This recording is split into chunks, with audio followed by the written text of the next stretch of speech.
keessumattuu waa'ee Naabukodonosor kaasnee dubbanne wajjin wal qabsiiseen xinnoo ishee irraa dubbachuu yaala. Amma Waaqayyo na gargaare gabaabsee macaafa keessa deebii boqonnaa 8:11 jalqabee seeruun dubbisaa maqaa gooftaatiin. Egaa ati abboommii isaa wanta qajeelaa ta'e seerrata isaas warra ani har'a si abboomu eeguu dhiisuudhaan Waaqayyoon gooftaa kee akka hin irraanfannetti of eeggadhu. Kennaa achi ati yeroo nyaattee quuftu kanaachi ati yeroo nyaattee quuftu manneen gaggaariis ijaarrattee yeroo keessa jiraattu saawwan keef bushaayeen kee yeroo wal horan maatiin keef warqeen kee yeroo baay'atu wanta ati qabdu hundinuus yeroo guddatu yommus ati garaa kee ol of qabuu hin jalqabda. Waaqayyoon gooftaa kee isa biyya Gibxii mana garbummaa sanaa keessaa si baases hin irraanfatta. Inni isa si geggeessee lafa onaa bal'aa fi sodaachisaa lafa gogaa bishaan hin qabne lafa bofni hadhaa qabuu fi torban qabaan kan keessa guute sana keessa si dabarsedha. Isa dhagaa qarsaa keessaa bishaan siif baasedhas. Isa gadi si deebisuudhaaf qoree si ilaaluudhaaf gara dhumaatti immoo gaarii siif gochuudhaaf lafa onaa keessa mana wanta abboonni kee mannaa waan ifama mannaa wanta abboonni kee iyyuu hin beekne si sooredha. Kanaaf garaa keetti humna koof jabina hirree kootu badhaadhummaa kana naaf kenne hin jetta ta'a. Garuu Waaqayyo gooftaan kee akkuma har'a godhe kana kakuu isaa abboota kee abdachiise cimsuudhaaf jedhee ati badhaadhummaa akka argattuuf humna waan sii kenneef isa yaadadhu. Haalleluuyaa. Isa yaadadhu. Obboloota koo yeroo darbe yeroo waa'ee Naabukodonosor dubbannu Daani'el yerootti dubbatu waan jedheen tokkotu jira. Waaqayyotu iyyuu mootii hundumaa lafarra jiru irra guddaa si godhee jedhaan. Waaqayyotu akkana guddaa si godhee sirraa wanti ta'e hin jiru waan jedhu itti dubbata. Yeroo darbe kan ilaalle keessa. Haalleluuyaa. Waaqayyotu nama kaasa, Waaqayyotu gadi deebisa, Waaqayyo harka hundumtuu jira jechuudha. Amma kana keessatti yeroo ilaallu gabaabaatti seenaa Israa'elii dubbata. Jalqaba iddoo isaan kufanii amma isaan ka'anii biyya hunaa keessa deemanii amma isaan badhaadhummaarra ga'anitti Waaqayyo akka wanta sana keessa jiru dubbata. Inni yeroo torbaan ciniinnaa inni je torbaan qabaa maal jedhan kun maanni biyya hunaa keessatti lafa hunaa keessatti lafa barahaa lafa amma biyya muslimni keessa jiru kanafaa keessatti ciniinteetiyyuu intinaa qabdi maanni poiziniidha. Namni deemee baay'een namaa miila duwwaala deemu hin ajjeefte jechuudha, waa goote jechuudha. Isaan keessa si baasee jedha. Inni kun isa xinnaadha. Garuu beelaanii dheebbotanii waa hunda keessa darbatanii yeroo iddoo guddaa geessan kana Waaqayyoon hin irraanfatinaadha. Hin irraanfatinaa. Waaqayyoon yaadadhaa. Waaqayyoon hin irraanfatinaa jedha. Dubbii kana hin irraanfatinaa. Yeroo quuftanii galtanii biyya gaarii sana galtan hin irraanfattu jechuudha. Hundi keenya namni baay'een isa keessa darbe irraanfata. Baay'ee na dhibana wanta tokko loloo wajjin dubbanne yeroo tokko namoonni waan keessa darban irraanfatu. Namoota beeknu baay'eetu. Firootumti keenya illee waan keessa darbani amaa irraanfatu iddoo ga'anii namoota illee irraanfatu. Namoota rakkina keessatti wajjin turan hiriyoota firoota irraanfatu boloota koo. Baay'ee na dhibana. Irraanfatama jechuudha. Kanaafi Waaqayyoon irraanfatama. Waaqayyoon kanaafi utuu irraanfatamu ta'ee hin jedhu sagalee Waaqayyoo. Hin irraanfattaa jedha, hin irraanfatinedha. Of eeggadhodha, yaadadhodha. Waaqayyoon waa gargaaru. Yeroo quufnu, yeroo iddoo gaarii rafnu isa kaleessaa namni hin irraanfata. Waaqayyoon isa kana isa keessa isa dabarse irraanfata namni. Kuni Naabukadnezar fa'aa duwwaa miti yookaan namoota baay'eetu fakkeenya dubbachuu dandeenya. Namoota quufanii akkaataa malee dubbatan irraanfachuu jechuun Waaqayyoon waaqeffachuu dhiisuu duwwaa miti. Hin ga'isu jechuudha. Waaqayyo irratti. Waaqayyo anaaf isiniin gargaaru obboloota koo.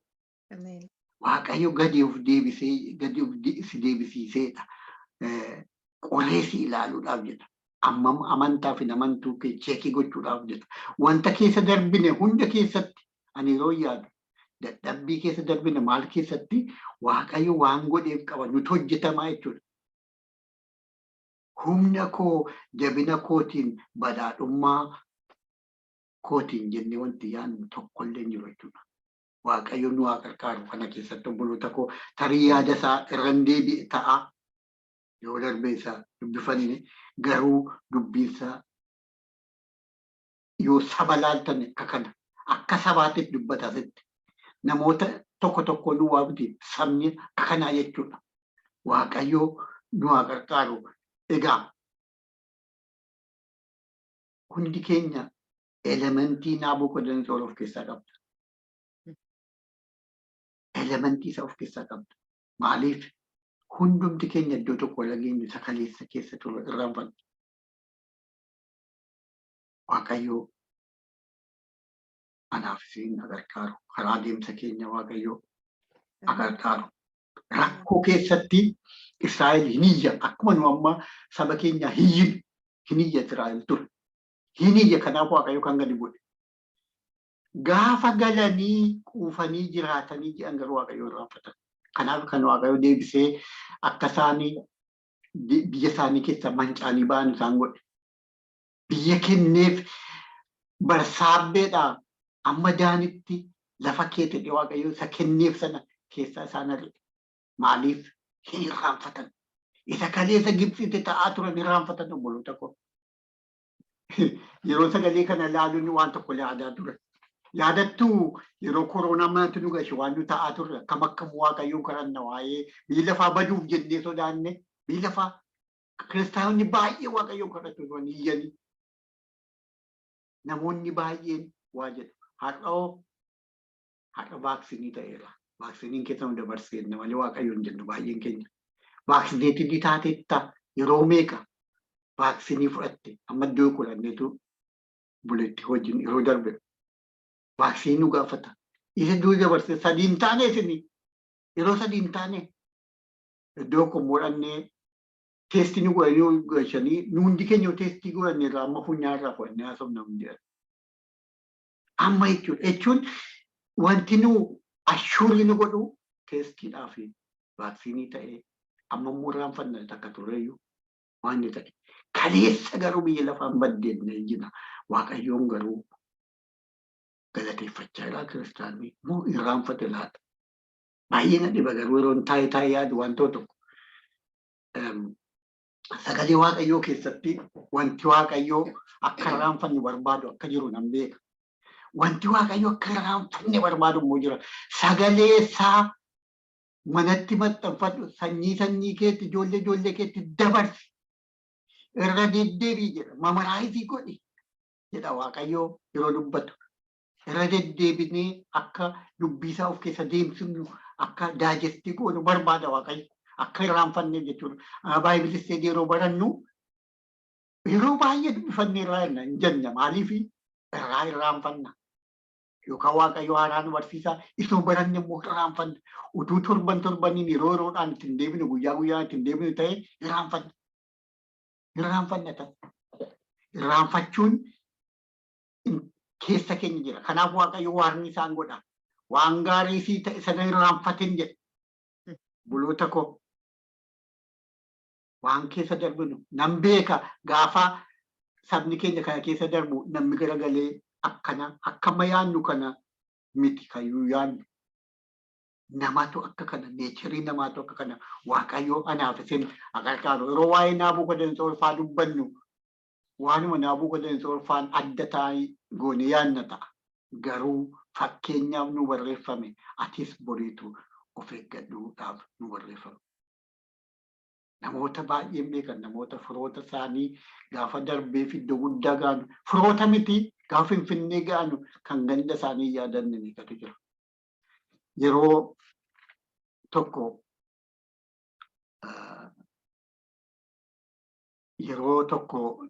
namatu waanuma adda addaa dubbata waa'ee nama anatu nama tokko beeka.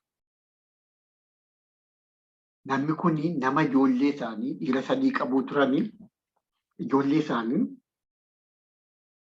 mana namaatii midhaan tumaniitu midhaan munyatti namaa tumu guyyaa guutuu mana namaa hojjetanii isarraa waa fudhatanii waa kennamaa fi yoo miti yeroo baay'ee midhaan fudhatamaa jedhama. Dubartiin kun dhiira 3 da'anii akka fira fagootti nuuf oolu mana isaanii mana xinnoo ishee keessa jiraatu ishee keessatti daadhii wayii gurguru intini jedhu mucaa isaanii footoo isaanii guddisanii kaa'anii mana keessa yeroo baay'ee barcuma jala kaa'atanii taa'u. Nummoo ijoollee taanee birzii dhunna nu kennisiisu yeroodhaan dhugaa.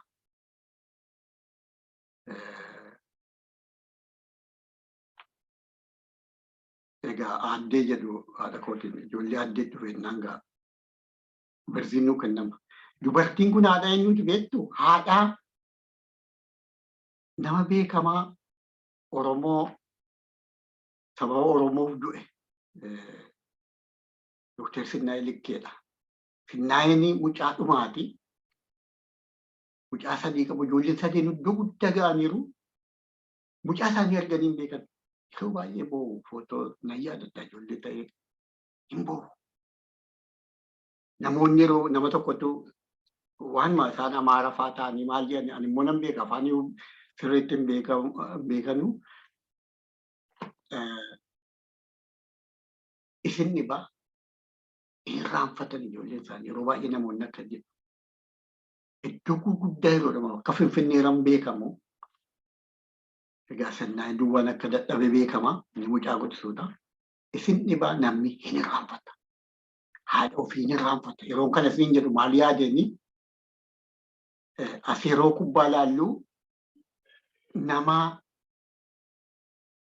Morokoo argitaniitu ta'a Soofiyaan namicha jedhamu haati isaa wajjiniin istaadiyeemii keessa fiiguu wajjiniin daansii godhu yeroo intinaa jedhu tiriikoo isa uffata sana namoota wajjin taphatanii kennanu haadhatti baasee kenna. Haati yeroo dubbatan jarmoonni komantii yeroo dubbatu mana namaa putsanii godhaniitu mucaa kana guddisan kophaa isaanii. Baay'een gammade keessa kootiin dhaga'ame. Mucaan kuni warri kaan haadha isaanii fuudhanii gadi ba'anii iddoo kanaatti mul'isan. Namichi kommentaatariin illee jedhaa ture. Namoonni haadha manaaf ijoollee isaanii yoo baay'ate kan isaan mul'isan. Maaliifi haati manaaf ijoolleen isaanii ijoollee kileerii san mileenii argatudha. Haati manaas warra mileenii argatu sanaadha. Haati garuu rakkattudha. Obboloota koo yeroo tokko Rookfellerii ilma isaatu horii haccaasaa Rookfeller immoo horiin baasuu jedhama. Innaan Rookfelleriin gaafatanii ilmi kee nu nyaachisa dhugsiisa horii dhangalaasaa ta'u maali jennaan inni ilma Rookfellerii ani immoo ilma hiyyeessaati jedhe. Obboloota koo namni waan keessa darbe yaadachuu qaba. Waaqayyoon nu gargaaru. Firoota keenyallee namoonni firoota isaanii irraanfatan jiru. Yeroo baay'ee saba hinna maal jenna.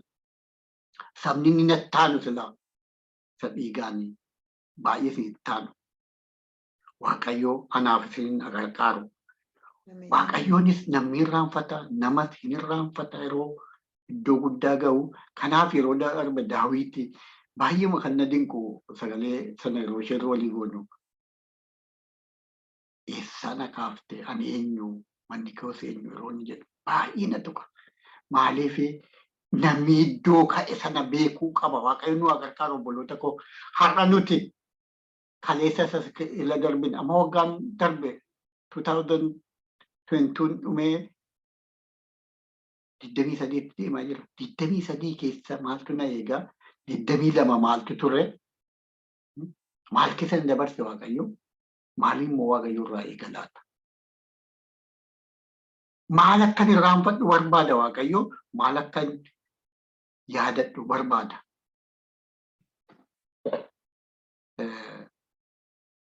Oromoonni yeroo dubbatu sooromees akkasiin wallaalle hiyyoomees akkasiin gaddisiifne na eegii jedha. Waaqayyo nu haa eegu obboloota koo. Waaqayyo hundumaa olitti yeroo hundumaa isaa wajjin attaachii taane akka jiraannu. Kanaaf Waaqayyo yeroo nama uumu rileeshinii isaa wajjin akka qabaannuuf namoonni garuu hin kutu. Waa'ee irraanfachuu kana kaleessa reediyoo tun konkolaataan deemu reediyoo dhaggeeffadha. Waa'ee irraanfachuudha dubbatu. Baay'ee na dinqe anatti sagalee kana dubbifateera. Jedheen baay'ee na dinqe. Waaqayyo yeroo tokko waanuma adda addaatiin nama barsiisa. Waa'ee artificial intelligence dubbatu. Waa'ee maamoogiraafii akkaataatti iddoo kaanseriin jiru lookaalaayizii harma keessa lookaalaayizii akkamitti akka constellation intelligencein kun godhuu dubbatu. Kalaqni godhee maal jedha namichi haakimichi nuti namoonni haakimoonni warri baranne persentii 1.2 feelarii hojjetnaadha. Inni garuu 0.5 feelarii hojjetaadha maashiniin. Roobotiidhuma jechuudha. Maarkii godhaadha. Inni namoonni ispeesmanii harma keessaa fuudhaniitu chekii godhu laaboraatooriitti baay'isaniitu geeddaramsa si'a argu. Inni garuu awutomaatikaalii sana isa dura booda fagoo ta'uu jirus foorkaastii godha jechuudha. Geeddaramsi xinnoon jiraa jedhee gara boodaatti immoo kana caalaa garuu maal adda ta'e beektuu jedha.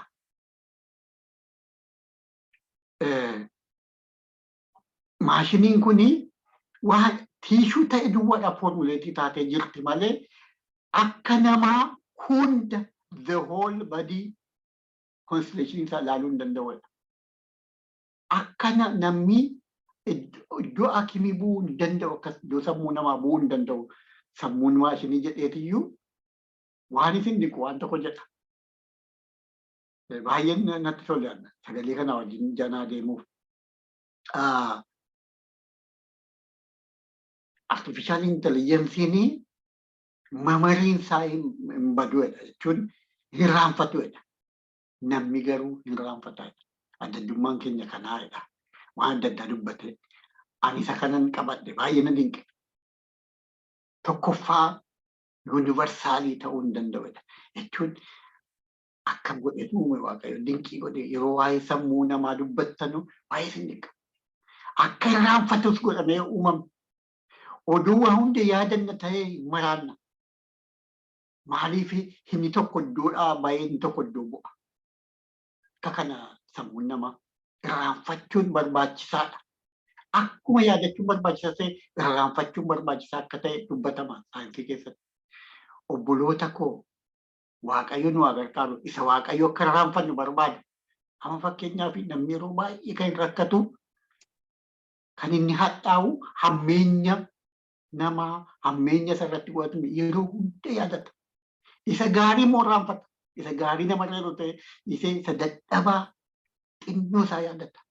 Yeroo baay'ee wanti nu goolu wanti nu miidhu kiristaanitii keenya eenyummaa keenya kan miidhu keessa keenya kan nyaatu isa amaa yaadannu. Isa kana garuu Waaqayyo akka irraanfannu barbaadu.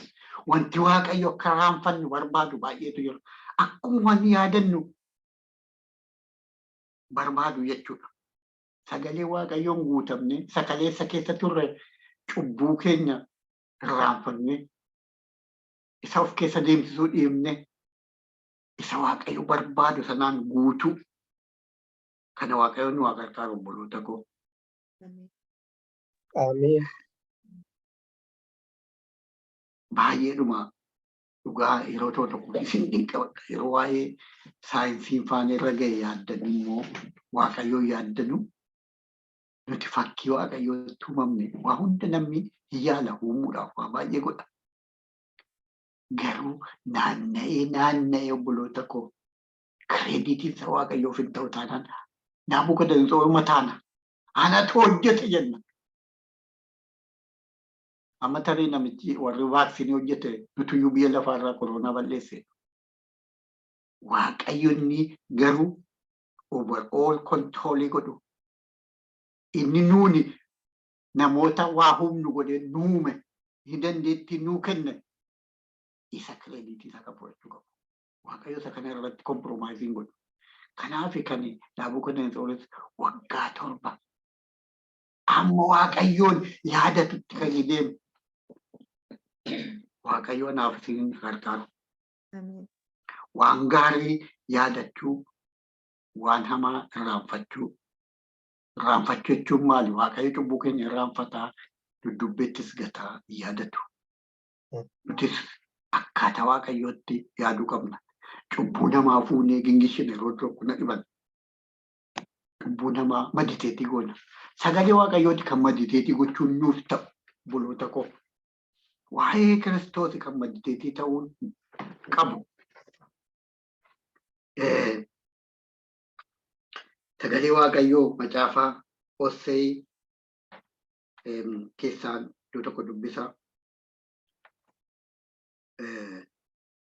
Hosee 13:6 akkana jedha. Akka biyya quufaatti isaan yeroo nyaatanitti hin quufan. Quufaniis yaada isaaniitti ol of qabuun itti dhaga'ame. Kanaafis anan irraanfatan jedha. Isuma silaati. Maaliif ana irraanfatanii ijaa quufaniif jedha. Quufnee Waaqayyoon irraanfachuu Waaqayyoo nu gargaaru akka irraanfanne. Quufnee Waaqayyoon akka irraanfanne.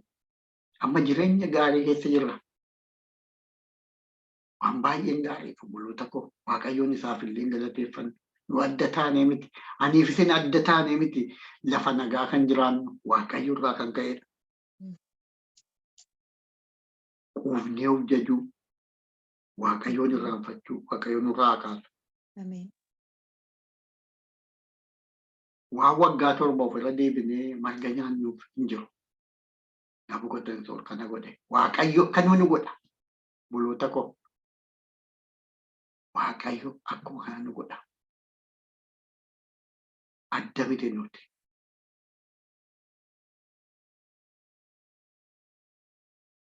Waan hamaa haa irraanfannu. Bara dhufu nu duukaan darbine.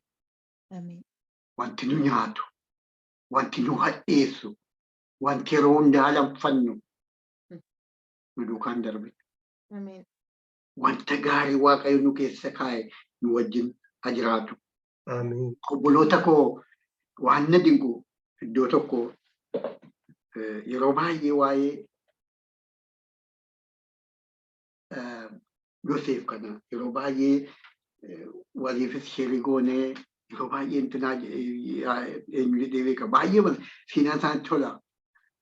Nama tokko Waaqayyoo seenaadhaaf kaa'e akka irraa barannu. Barannellee akka hin finne godhee jireenya isaanii hojjete Waaqayyo. Miraakilesi. Waa'ee Yoosef yeroo yaadu. Yoosef waa hundumaa keessa darbee hadhaa qiibii qabachuu nama hin dandeenye ta'uusaa argitu waan inni godhu keessa. Waa'ee obboloonni isaa sodaatanii jedhan keessa baay'ee na dinqan. Waaqayyo akkamitti akka mooldii isa godhe nama kana. Boolla buutanii namni isin ajjeesee